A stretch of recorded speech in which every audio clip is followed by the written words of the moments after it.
Hey booze, hey, do your blankets feel like super glue in the morning? Well sis, it's time to shake them off. Welcome to Wake Up Happy Sis, the show that jumpstarts your day with a bang. We're strolling down these self-care streets as we navigate the maze of wellness and healing. We're helping you live happy, healed, and whole. And we do it all with a hearty dose of belly laughs for good measure. Stay tuned and get ready to wake up happy, sis. Hey booze, hey, it's your girl Leanne Dulce, your Chief Self-Love Officer over here at the Wake Up Happy Sis show, along with my fabulous co-host, Sharonda Seeley. We ain't mad at her that she been gone for the last week. You know, we're going to hear about that in a minute. But look, this is the Wake Up Happy Sis show where we bring all the energy, empowerment, and wisdom to help you live your best life, happy, healing, and fulfilling. All right. And if you didn't know, we're broadcasting live on KCCR Cityscape Radio, where we're changing the narrative for our people. What's a people? For our people, because we tell our story our way and we're unapologetic about it. Today's episode is extra special because we are diving into health literacy, being your own advocate. So, November is Health Literacy Month. And we're really here to give you the tools that you need to navigate healthcare systems with confidence. Because we know as Black women, we often are not getting the quality of care, the service of care that we should. In 2024, there should still not be the highest case of Black women dying during childbirth. We shouldn't be having that, right? So we've got a wonderful guest on the show today, Daarina Jefferson, a mental health advocate who's helping break down stigmas one story at a time. So we're talking about advocating for yourself, advocating for your family, breaking through these systemic biases that they have against us, and making sure your voice is heard when it matters the most. So as always, get your favorite cup of something. We don't judge what's in your cup. And get ready to wake up happy with. See, we all ready. Hey, Daarina, welcome to the Wake Up Happy Sis show. Thank you for having me, ladies. How are you? Thank you for having me. We are fabulous. Mm-hmm. Yes, we're going to start with Sharonda, who's been out gallivanting the past week. I don't know what you talk about, ma'am. I Oh. was just going to live my life on the look. cruise. Yes, she was on. It wasn't the Tom Joyner cruise. No, LL Cool J has a venue. Mm-hmm. So it went to Nassau. We didn't even get off the ship because we had been there before. So we just did a lot of sunbathing and listening to Rakim and Scarface and Jadakiss. It was all a Jazzy Jeff, Red Alert, Kid Capri, all of the things. They owe us nothing. They owe us nothing. Wow. See, I love that. This is what I'm talking about. These are the experiences that we're supposed to have in our soft girl era. Mm-hmm. Excuse me, my mother would call me a lady of leisure. I think I finally figured out what that meant. Yes, and ain't nothing wrong with being a lady of leisure. But today, we are talking about your health. You cannot be a lady of leisure if you're not taking care of yourself properly and advocating for yourself. So, Daarina, why don't you tell us a little bit about yourself and what made you get into the mental health profession? Okay, well, my name is Daarina. I am a mental health advocate because I have bipolar disorder, and I've had bipolar disorder for the past 20 plus years. I'm a stroke survivor. I had 2 strokes, and I'm a Moya syndrome survivor. So I know what it is to be a health advocate. Well, in my case, a mental health advocate. And me having undergone brain surgery 3 years ago, it was a process for me to recover. So we as Black women have to learn how to advocate for ourselves and advocate for our health and not put things on the back burner. I mean, if the doctor Yeah. didn't catch the fact that I had Moya Moya syndrome, I wouldn't be here. What is I, that? that means that on in my case, the right side of my brain was lacking blood flow. And what they did was they did a brain bypass to reroute the arteries. Oh, wow. And the surgery took about 12 hours. I was in there from Mm. 7 o'clock in the morning to 7 o'clock at night. Oh, wow. Uh, and it took me a good 6 weeks to recover. So to get all my motor skills back in order. And I was surprised. That's a fast time. A lot of people don't recover as fast as I do. I have a neighbor next door who also has a similar thing going on. She had two strokes like me, and she Mm. has to get two brain bypasses. I'm like, this is just sad. You know what I Yeah. mean? So it's Definitely. a when you have a lot of things going on, when you put yourself last and you got a lot of stressors, like, and I'm just speaking for me now. I mean, I have a lot of things going on where I have roles of being a mother. That's really Mm. hard at times, and being a wife, being a grandmother, that takes a toll. It It really does. does. It takes a toll mentally. And I say to myself, where do I fit in the conversation? I can't be last all the time. I have to put myself first and be selfish. There's nothing wrong with doing that. There's nothing wrong with being first. Because if you don't put yourself first, and what's going to end up happening is everything in your world is going to start to falter, and everybody's going to look at you and they're going to say, well, oh my gosh, she's having a connection. They're going to start judging you, and it makes for a situation where they're going to put you in the psychiatric ward. Yeah, and I agree 100% that we definitely have to take control and take charge of our health. And that includes our mental, physical, spiritual health, because we need to be the top of our list. So, Darina, you have some clicking or something going on in your background. So I'm going to mute you for 1 second. Um, yeah, I don't know if it's the mic, but it sounds like, do you hear it? Yeah. I hear it too. I don't know what's going on. Well, we'll work. We're gonna work with it because we're here to have a good, Okay. not for a long time. We're here for a good time, not a long time. So I want to start by talking about what health literacy is, because I think we need to kind of level set first before we jump into how do I advocate for myself, right? And so health literacy is more than just reading prescription labels. It's more than just reading the back of the ingredients on your box. It's about the ability to understand, interpret, and act on medical information that we receive. Now, for Black women, I feel like we're facing one, we already know it's not even a feeling, it's a knowledge that we face systemic biases in healthcare. And that means we have to recognize our roles as the most powerful advocate in the room for ourselves, for our families.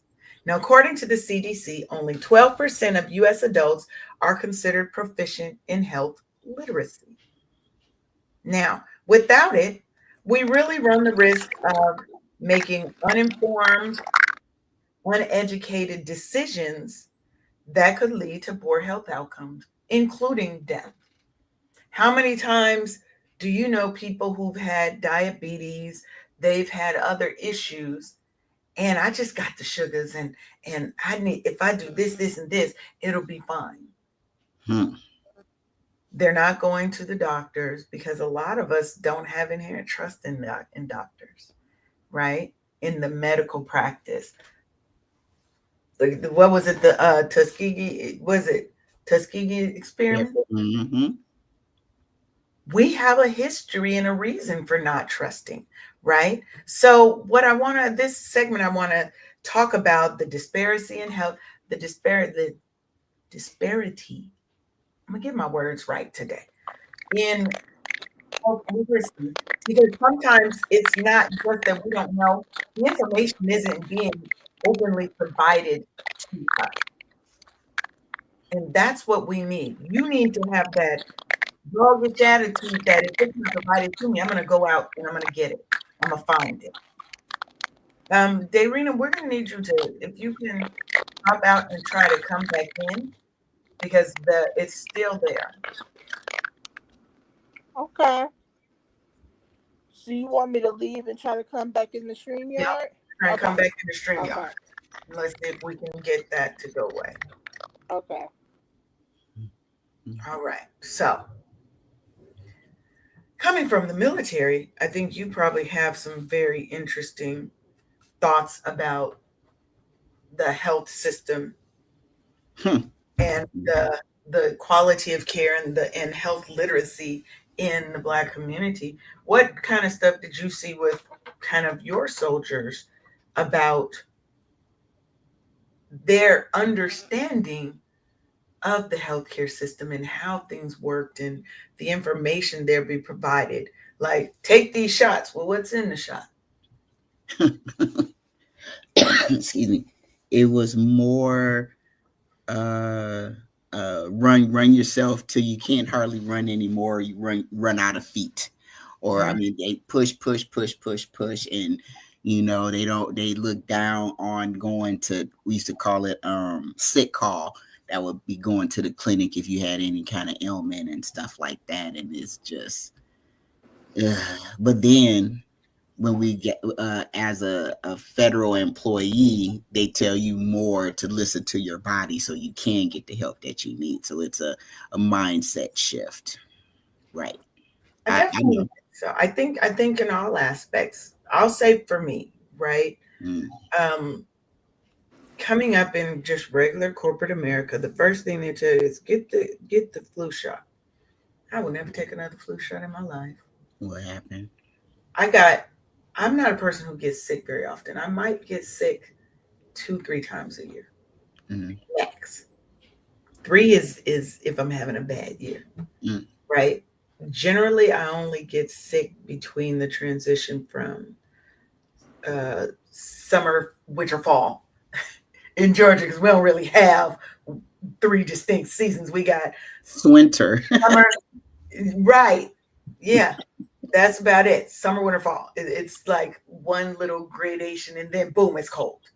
So that's usually the only time I get sick. But when I first started taking, oh, you should have these flu shots, and you just listen to the doctors because you believe and you know they've taken an oath to serve and to help. And so you believe what they tell you. Oh, you should do this, you should do that. I got so sick the first 2 years I took it, I've never taken a flu shot again. Mm. Right? COVID, Mm, I did the COVID, the first and the second COVID vaccine. I will not do anymore. mm, Because I know people who've never had it, never got a vaccine, never got anything. And I know people who've had so many health problems after getting the vaccines. mm, Right. And so what it made me think about was when Daarina talking about her and her neighbor have very similar conditions, how many of these things are environmental, mm, right? Mm-hmm. They don't tell us what they're putting in our food anymore. mm, Some of this stuff is genetically created, genetically modified, genetically enhanced, shipped in from other countries. How you got fruit being shipped in from other countries to be fresh? You've got rice and stuff that's made out of plastics and all kind of other things that if we are not cognizant and we are not educated on what's going on with our healthcare system, we will continue to be last in the health demographics. That's true. Right. And I think that impact that it ends up having is, you look at people who have chronic illnesses, Think about when we were growing up. I don't know how old you are, Daarina. Sharon and I are probably in our 50s. And growing up, we didn't have all these conditions. We didn't have all these sicknesses and illnesses and all these things. And it seems like now there are more health conditions ever. I didn't know anything about lupus. Mm. Now I have so many friends who are coming up with lupus. And I'm not saying they didn't Yeah. I'm not saying they didn't exist back then. They probably did. We didn't have the language or the intelligence to speak about them. But we didn't have it at the rate that you see a lot of these new conditions popping up almost every day. It's something new. So let me ask you this, Darina. When you first started having these health issues and what was it called? Moya Moya? Moya Moya syndrome. How did you educate yourself on that condition? And because never, I've never heard of that. And it's so scary. Sure. I think for me, after first I was just like kind of in shock. So I technically really didn't like get a chance to educate myself until after I Mm, had the surgery. So it was more or less like, okay, what is this? I let the doctor explain to me what was going on. And then I said, you know what, let me go and do my own research that's right. after the surgery once I recover, and then see if whatever, see if what they're saying on the internet and where I'm getting my information from is matching with what the doctor is saying. And it was. And sadly, I said to myself, I said, man, I said, thank God. And it all happened like when I was in the ER and I was complaining about, I think I was complaining about a chest pain, a headache or something like that. And they did an MRI and they said, well, we found something. I'm like, what do you mean you found something? What's going on? And they said, there's something going on with the right side of your head. So um, they sent me to all these different neurosurgeons out here. They didn't want to do the surgery. And I'm like, what's wrong? I have the insurance. Then I looked at it. I said, "Well, is it because I'm black? They don't want to operate on me. They don't think that they're not going to get paid." I'm like, and I took offense to it. And then it Mm-mm. wasn't until my the specialist sent me to the guy that she was side by side with, and he was excellent. And he's a Indian neurosurgeon. My doctor, shout out to Dr. Gupta. He is fantastic, and he said he kept up with me. He said, "So, Darina, no one wants to do the surgery." I said, "No one wants to do the surgery." And then he says, "Okay, then you know what? I'll do it. It's not a problem." Because he was concerned that it was getting worse and worse, Yeah. and we set up the appointment, and he went through my insurance. He said, okay, your insurance approved it, and then we're going to go and do it on this day. So we scheduled it for December 17th, 2021 during COVID, and I went and had my surgery. But Uh, what? How was it caused? it was caused because I had lack of blood on the right side of my brain because I had like suffered two strokes back to back. Mm. I can see that. Yeah, I mean, and I'm And a lot of people 47. don't. I'm 47. I'm sitting here like, why is this happening to me? And I'm questioning. I'm like, I have bipolar disorder. How am I going through that and having not one but two strokes back to back? In the same year. Mm. So No, yeah, I guess and this is the funny thing. Well, not funny thing, but the interesting thing is that I've had one, two, three, maybe five or six of friends, people I know personally, who've had strokes, who have had strokes. One who didn't make it, Mm. sorry to right? hear that. And I don't know. I always, maybe I'm a little bit of a skeptic in this arena, but I always look at this and I'd be like, why is it so much more prevalent these days when we have more advances in medicine, more advances in the tools and equipment to help us? Right.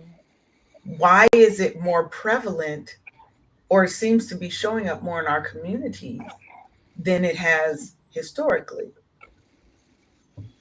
And I think a lot of that, one, is because we are not knowledgeable enough about our own health. We're not taking our own health seriously enough. And I think some of it is because, one, as Black women, we are the mothers, the wives, the caregivers. We are executives and or owning our own businesses, you know. So we're trying to do all the things. I got to be the chauffeur. I got to be the psychiatrist. I got to be the doctor. I got to be the chef. I got to be the sexy woman to my husband and the support and the uplift and the keeping. And we run ourselves ragged because we are at the bottom of our own list. How many people put That's themselves true. last when they have Mm. families, kids, all that? Our stuff goes Mhm. last. And you wake up one day and you realize, where the hell is Leanne gone? I don't even know this person. We damn sure aren't advocating for her the way that we should. So when we go to the doctor, and the fact that you went to multiple specialists, this is what you guys do. This is what you get paid to do. I've got the insurance, so it's not a problem of payment. Hmm. You're not Hello. telling me that it's too risky of a surgery and I might die on the table, so you don't want to do it. It has to be because I'm Black. What other reason is there when you can't give me any other straight reason as to why you don't want to do the surgery? Exactly. I So mean, in that, I'm I'm glad. sorry. I So didn't no, mean I'm to cut you saying I'm off. glad you did go. I'm just saying I'm glad that you did go and seek second, third, fourth, fifth, sixth opinions if you have to. So Yeah. go ahead, Davina. I didn't mean it. Oh no, that's okay. I was just gonna piggyback off what you said. Like the I just remember the one neurosurgeon. He just gave me a test, and I'm like, so I don't want to get tested on whether or not this is what it is. I know what it is because I just came from a neurosurgeon, and he said this is what it was. I just want to know: are you going to do the surgery to correct this and rectify this? And I just felt that it was just you wanted to get more money out of my insurance, and you tacking on thousands of dollars on a test instead of just doing what you're supposed to do as a neurosurgeon. You took a Hippocratical oath to serve and help the community when they're in need. You took an oath. I mean, and you're sitting there saying to me, and I took it as it was like, because I was Black.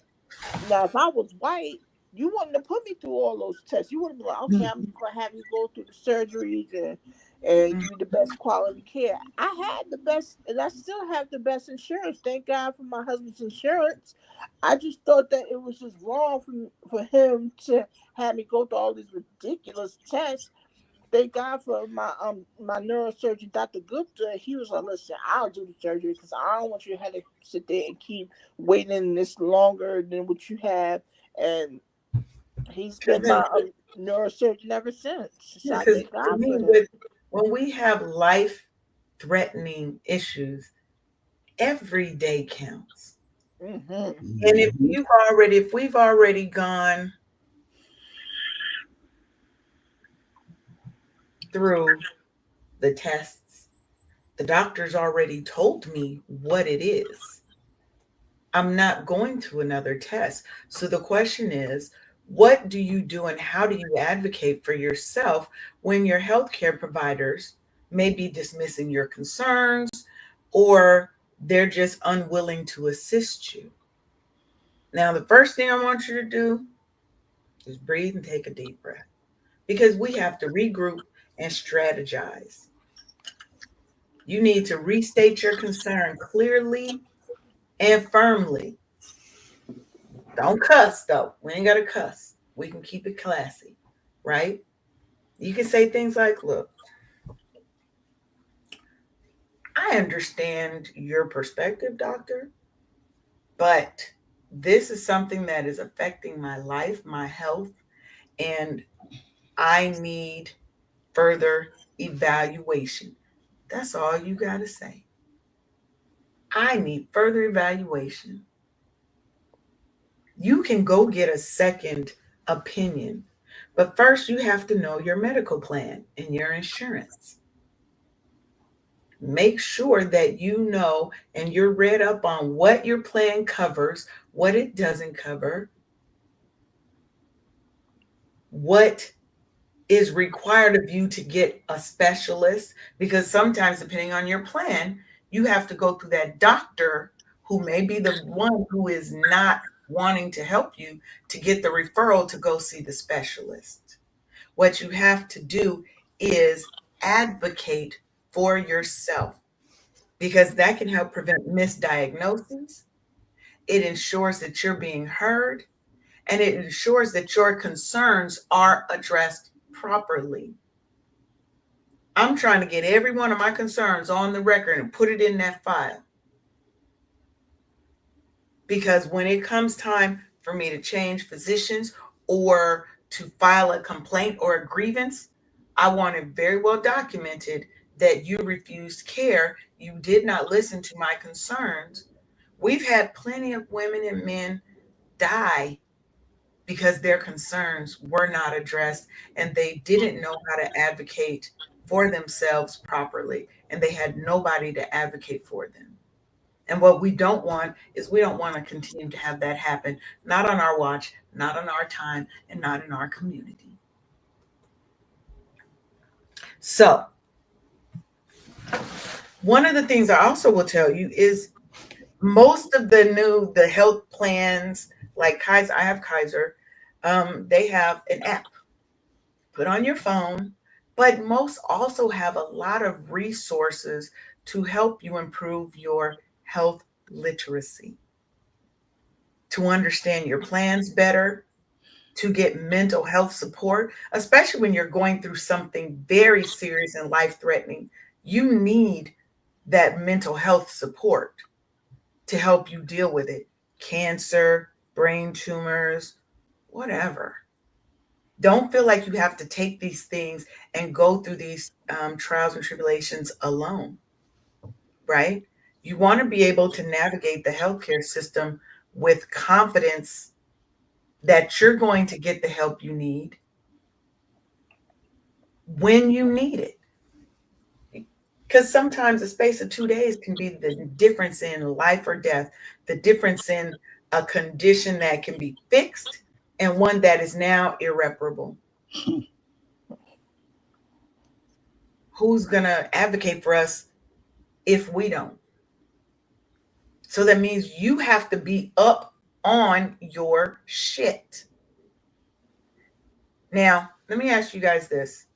How do you guys go about choosing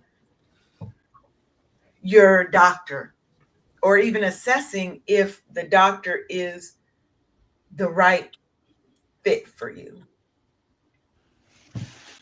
You want to go first, Shonda? Yeah. In veteran affairs, it's automatic until you make a special request.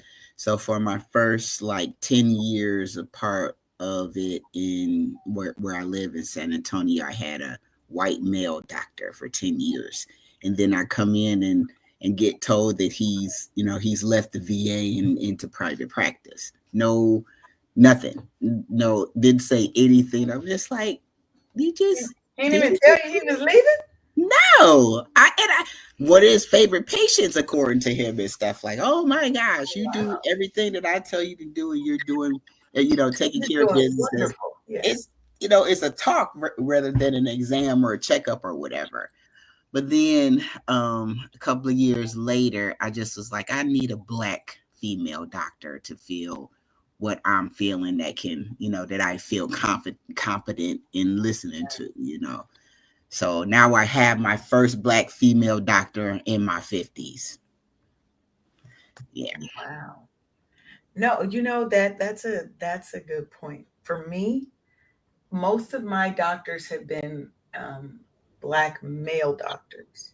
Mm-hmm. Um, but as I get older, I definitely, my new doctor is, well, I'm actually about to change because my doctor left too.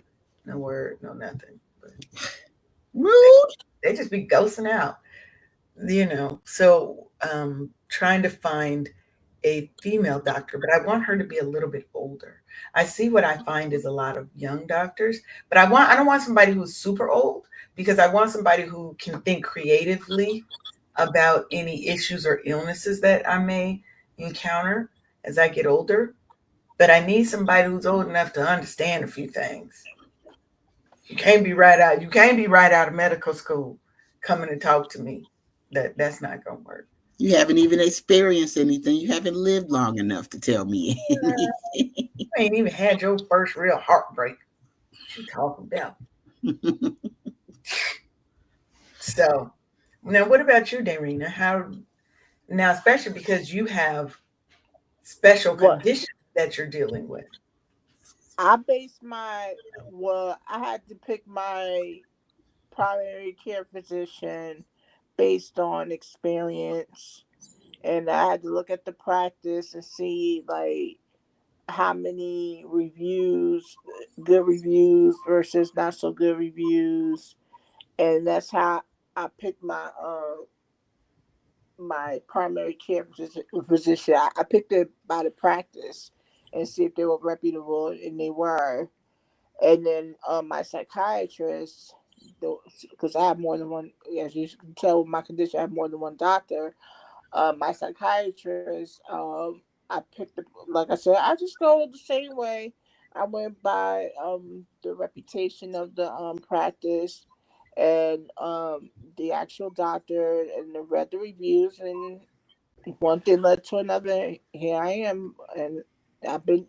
And it's been like that for the last 5 years, so it's been good.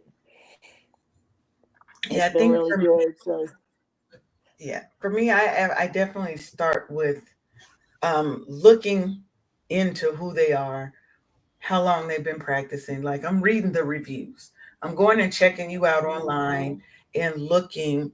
But I also start with my own intuition too, right? Especially at that first meeting.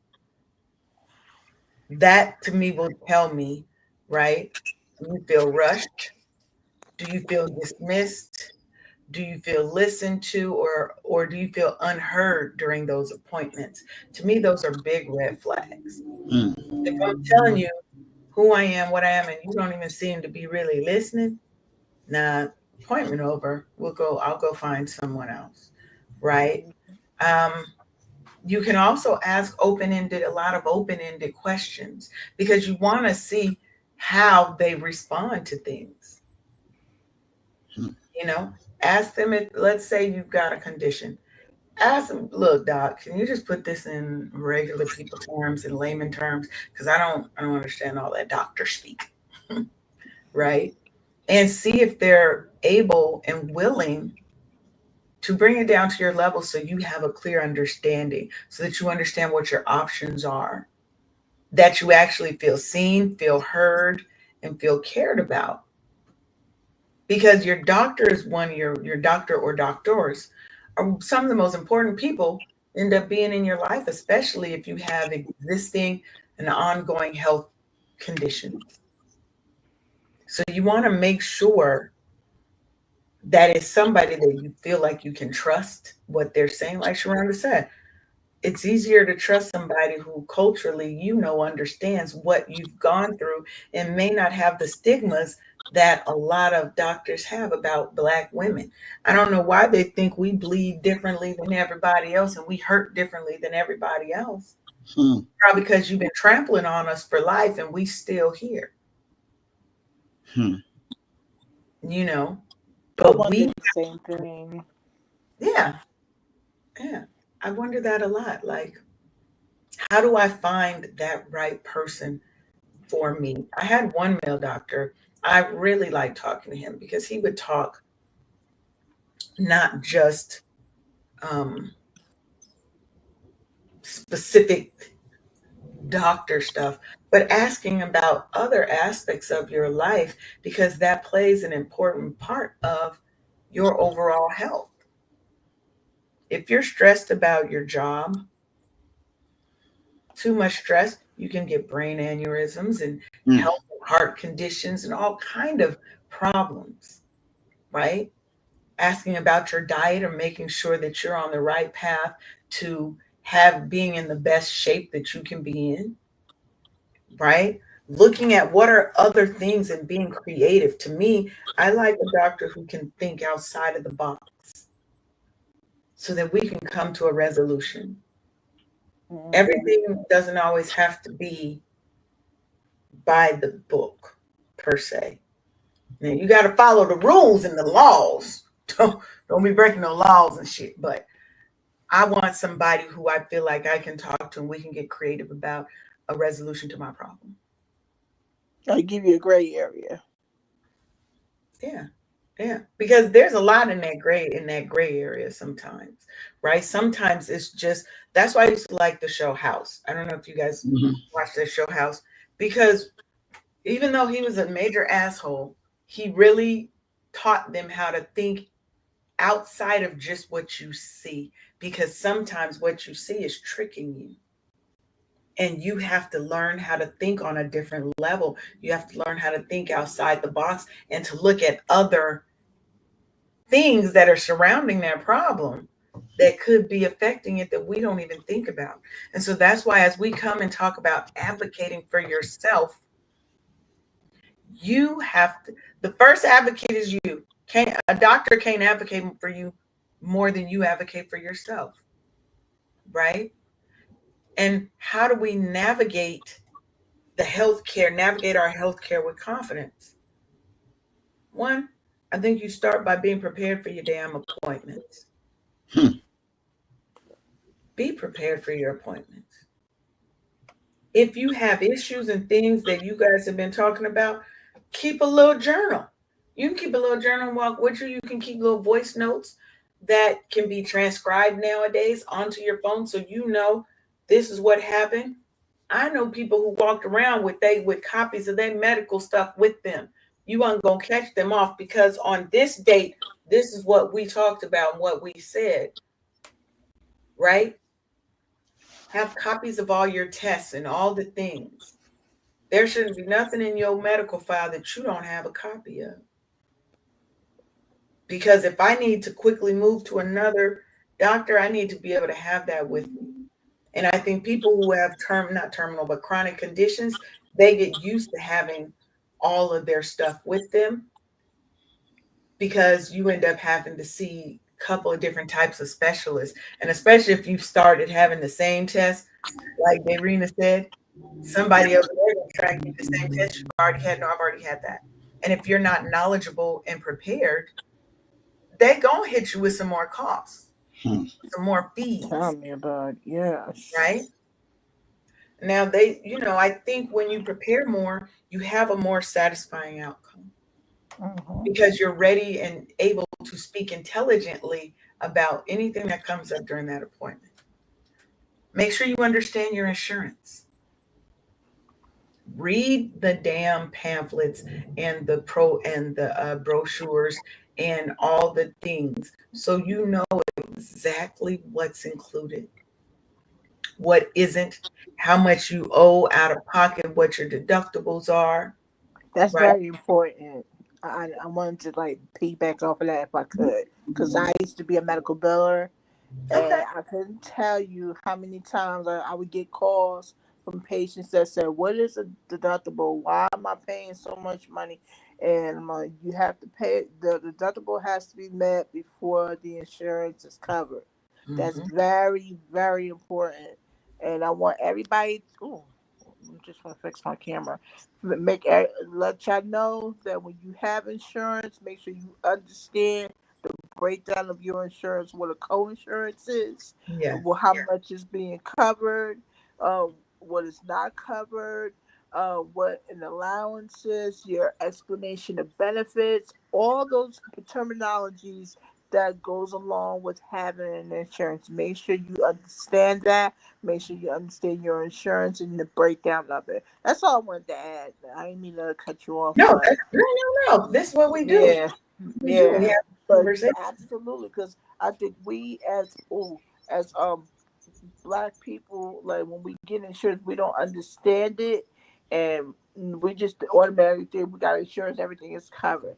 That's not always the case. You may get a very astronomical deductible that can't be met in the whole fiscal year, and you sitting here like say you get a low premium.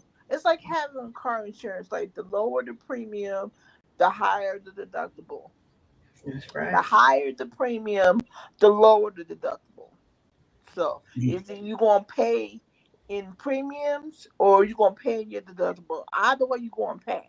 So And I think that's a good thing to bring up. One of the things I'll think about is if you know you have some things coming up in that year, because mhm. you may have years where you have a lower deductible because or a lower out of pocket spend, out your out of pocket max before it'll be 100% covered, because you have some major surgeries or major things that are happening in your life medically. That's when you're going to want to pay higher deductibles so you have lower out of pocket max. When you're healthy and you ain't got a lot going on, then you can probably choose to have a higher deductible and a lower deductible and higher out of pocket costs, because you may not be going to the doctor very often. But you're only going to know this when you really get crystal clear on the plans, what they cover, what they don't. Healthcare.gov is really good about that. And I know here in Georgia, we have, they don't use healthcare.gov anymore. They've made their own system here in Georgia that does the same thing essentially, right? But so don't just think every year because my plan rolls over. You may want to change plans because you may have medical things that are happening for you and or your family where you want to be more prepared and more covered. That's So true. you have to think about that. And you can also call the company and have them explain the benefits. Most times if you're working for a specific company, so let's say you work at company X, you can usually call them. If they don't have a specific person, they have a broker whose job is to answer all of your questions, to help you pick the right plan, to help you navigate the system as you're going through, so they can help you understand if something is covered. And then there's a lady I follow on TikTok that what she does is she helps people understand um, the terminology that needs to be used in order to get things covered. She said a lot of things can be covered. You just need to know what it's called. A paniculectomy or something, something, something, and this and this. And I was like, whoa, you already over my head, girl. I don't understand what you're saying. But when you get people who are knowledgeable and they are skilled, they can help you navigate these crazy and scary and easy to be misunderstood medical jargon and terminology, Mm, right? So it's important that we understand our insurance. mhm. It's important that we prepare for our appointments and have knowledge of all the tests and the things that have been done. You want to find culturally competent care, like Sharonda said. I need a black female doctor at this point in my life. Not every doctor or not every provider, not even doctors, providers are equipped to treat you with the respect and the care and understanding that you deserve, because they just don't understand what it is to be a black woman. Yeah. right? Black women have, I think, statistically the highest medical debt. Yeah. That's so true. So look up these doctors, look for reviews, look for reviews from people who look like you, right? We have to know that the doctors out here can help us. They have platforms, like there's a platform called Therapy for Black Girls that can help give you referrals to Black therapists, Hmm. right? You need you're going to get better outcomes. I honestly wholeheartedly feel. Now, I'm not saying that a white doctor can't help you and can't be an excellent doctor. Not saying that. So don't come for me. But what I'm saying is,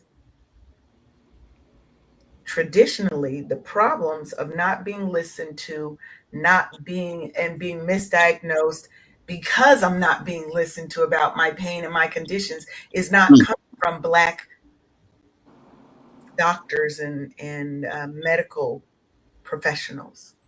It's coming Hmm. from those who don't look like us, who don't understand our culture, who don't um, want to take the time to understand, who just go in generalities about what they feel about Black women. We're so strong, we handle pain so much different. No, the hell we don't. I don't like no damn pain. Don't like it, right? Mm-mm. Last two Wow. ways I think that we can do a better job is when you don't understand something that a doctor is telling you. Do you know there's a term called teach back? I'd never heard that before. Mm-mm. Me It either. says, because they said a lot of time doctors speak in medical shorthand. We know that, Mm. right? So we all confused. We don't know what the hell you just told us. They said ask them to teach back. And what that is you need to explain in layman terms until it's clear. Mm. I like Teach that. back. If they don't give it to you, teach back, right? And if they resist, you can ask them for written instructions. You can ask them for a diagram if you don't understand, but you need to not leave that appointment until you fully understand what the doctor is telling you about your condition, about the treatment, about your options, about the next course of action, the next steps.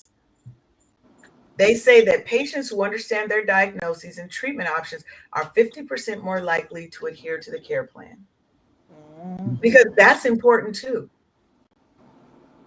And the last part is advocate for equitable treatment.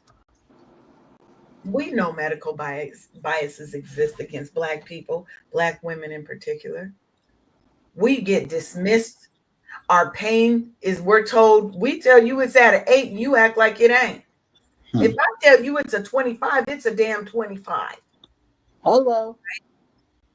We're not taken seriously, and that can have dangerous consequences, like our lives. Hmm. Yeah. So you have to fight for your treatment. Hmm. Make them explain to you why this course of treatment is right and what your other options are. You have the right to get a second opinion, a third opinion if you want to. You don't have to just blindly accept. Just like Daarina said, the doctor explained it to me. Now, I didn't have a lot of time before I had to go have this brain surgery, but then I was able to go back and look and understand and research for myself so I can understand my condition and make sure that it doesn't easily reoccur if that's the thing, right? Are there ways and things that I can do to help prevent it, to help minimize it, right? We need to be able to do that. And then take the medicines. Do what the hell once you feel confident, do what the hell you're told and take the damn medicine. Stop trying to sell the medicine instead of taking it. It We have, doesn't make it better. it doesn't. It don't make it better if you're going to go to the doctor and go through all these things and then you're not doing it. Now, sometimes I do understand that the medicines you're taking can make you feel crappy and horrible. But that's when you go back to the doctor and say, hey, something's not right about this. Go ahead, Darina. No, I was saying the medicines are there to make you better. That's what I was saying. Mm-hmm. Because like I know when I was taking my antipsychotic medications, I was taking it, and then when I felt better, I just stopped. But then when I realized about the medication management, oh, I'm supposed to make it to make me feel better, to make me be on the straight and narrow and blah blah blah. And then when I realized what it was for, I understood it better, and I said I have to take it on a daily basis for the rest of my life.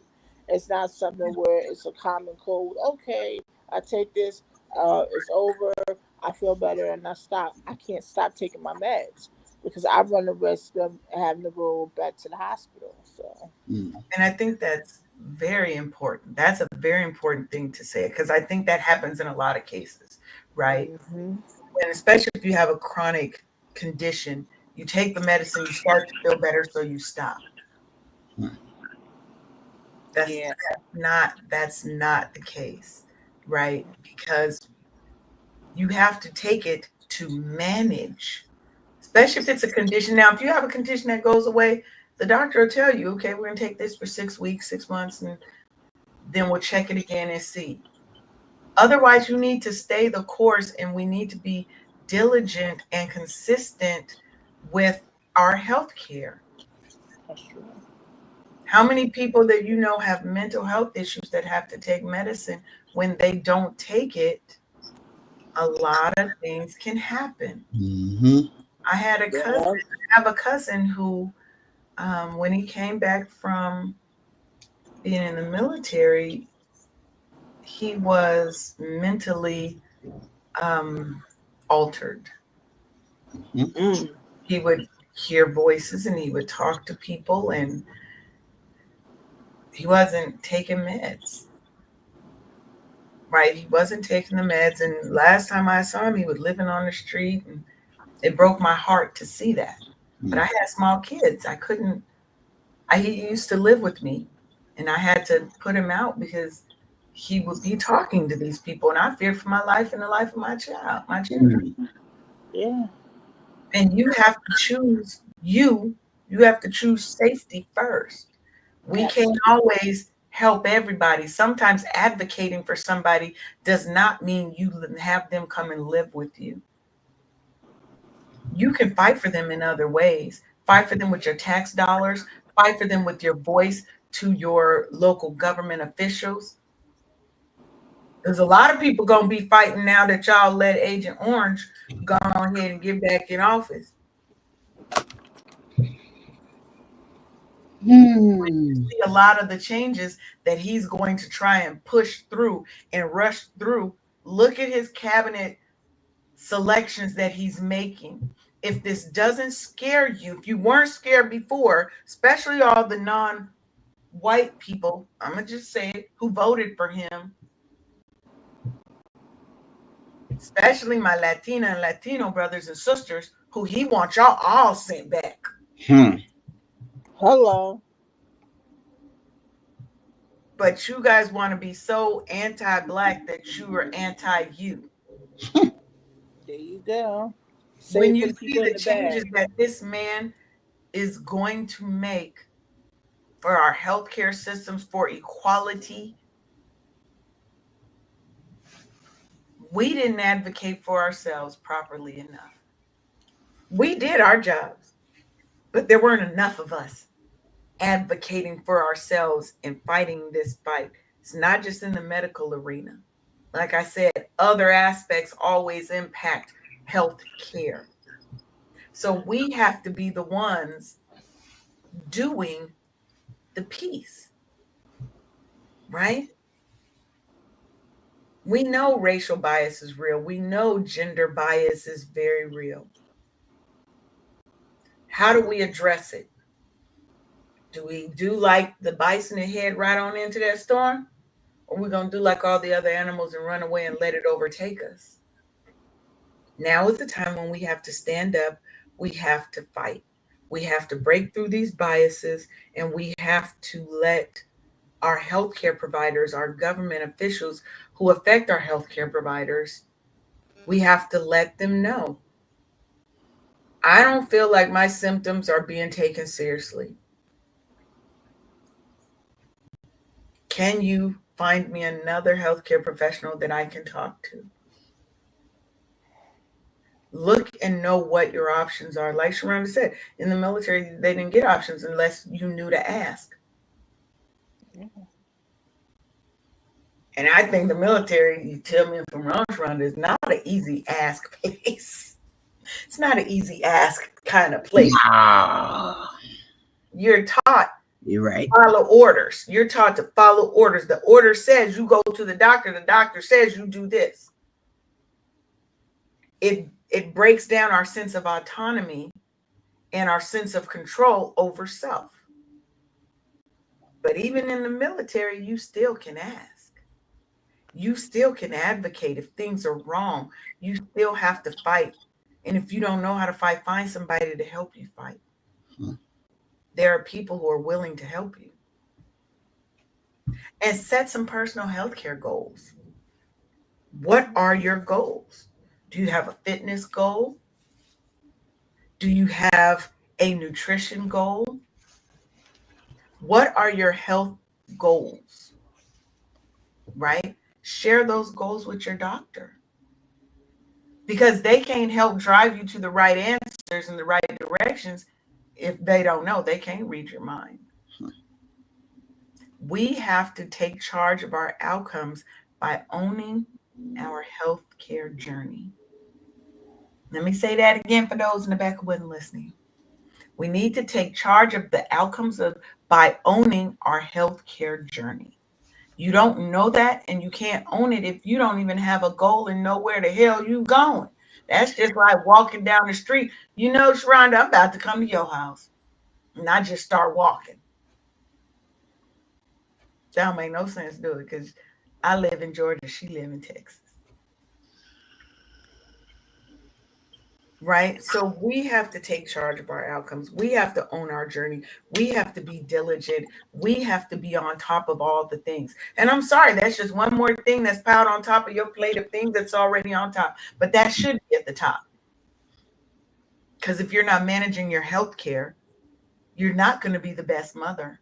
You're not going to be the best wife, the best sister, daughter, worker, owner, boss, executive. Pick a hat. You can't be at your best when you are not at your best. And know So that it is not, um, it's okay to be, what do you call it? Focused on you. Please have a me focus in your life. So, as we round up this episode, this hour went kind of fast. it sure did. I had fun. I'm glad It you was did. very informative. Yeah, Okay. don't be a stranger. Yes, don't be a stranger. Now, tell the people how they can find you, how they can support you, how they can learn more about your journey and what you do as a mental health advocate. Okay, well, you can find my podcast, which is called Nina, Nina. I am not my illness on Spotify and Spotify for podcasters. Apple, I believe, has it. I'm gonna put some more episodes up there. You can find my IG. It's lowercase Daarina Daarina Jefferson. And you can find me on Facebook, first and last name, Daarina Jefferson. And I'm working on the book. It's called, same as the title of the podcast, which is called Nina, I Am Not My Illness. So hopefully, if I don't stop procrastinating, which I will stop procrastinating, it should be out by summer of 2025. So Well, stop procrastinating, Darina, and get on it. You could have yes, that book. ma'am. You could have I'm that book already on written the in a chapter weekend. 2. You could have that book written in a weekend, Darina. Hit me up after we'll talk about it. Okay. I This is will what do that. yes. So, Sharonda, anything you want to say, Miss Lady of Leisure? Leave the people with a good word. Definitely listen to your body, and if you are in contradiction to what your doctor has prescribed you because you're trying to lose weight, but the medicine they prescribe is making you take on water, say something. The answer I got was that, oh well, the benefits outweigh the side effects. What? No, You they got several more doggone medicines that you could choose. This one is not working for me. And so we had to go around and round. But that conversation wouldn't happen if I didn't question. and didn't listen Amen. to her body. That to me, where's my pen? Because that's a good clockable moment right there. And I also want to add, make sure you put you first. Yes, Always Right. put you first. Don't yes. be afraid to ask questions when it comes to your insurance, and be Mhm. knowledgeable. Just call your insurance if you have any issues with um getting things covered. If you want to know what a deductible is versus Mhm. what the assignment of benefits, explanation of benefits, that kind of thing. Just ask the company to explain it to you. They should be more than happy to do so. Yeah, Advocate for you. You come first. that's right. And as we close out, remember, sis, that your voice matters. You have every right to ask questions, to demand clarity, and to expect respect. Whether it's about your physical health, your mental wellness, or the care for your loved ones. Advocacy isn't just for the bold.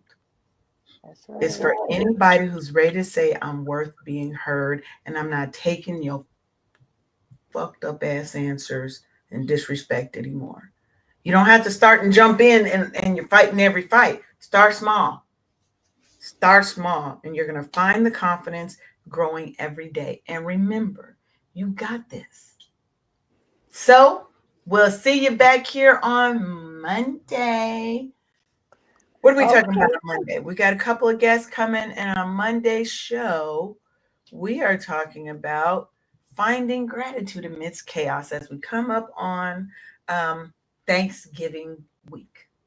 So, with that, I want you to have the day you are supposed to have because you have control over how you respond to everything that comes at you.